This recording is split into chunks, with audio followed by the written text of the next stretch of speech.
I want to welcome you to the Ask Jeff YouTube channel. Here's today's question. What is the significance of the 70-year window of time mentioned in Bible prophecy? Example, Isaiah 23:15, Jeremiah 25:12, Daniel 9:2 and 24, Zechariah 7:5. Are these periods of time regarding judgment? The main question is, what are your thoughts? Well, it's an interesting question because 70 is utilized in numerous fashions and ways, but particularly when it comes to biblical prophecy.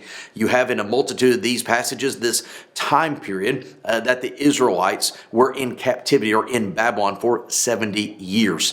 In fact, you see other time periods of judgment that were 40 years or 40 days and such. But this question is regarding the 70 years. It's important on many fronts, but primarily what we see is that in the Old Testament, a generation typically was either a 40-year time period, a 70-year time period, and occasionally a 100-year time period. So think the book of Exodus and Deuteronomy. For 40 years, they wandered in the wilderness until a generation, quote, died out.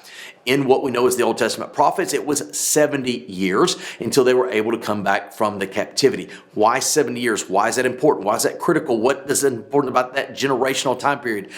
Basically, when you go to 70 years, it is saying that those who went into captivity, because they would have been of adults of over age 20 per the biblical text dealing with those getting educated and such, that they would have died in the captivity, and those that returned from the captivity, much like those that went in the promised land in the book of Exodus and Deuteronomy, were doing so in a new understanding and a new group of people under the original covenant. So again, it's an important time frame to talk about the completion of the judgment of God on those that have rebelled against God, so that then God has the ability to, quote unquote, begin again with that which he started on the front side of the time period. Great question. If you have one, send it to AskJeff.net.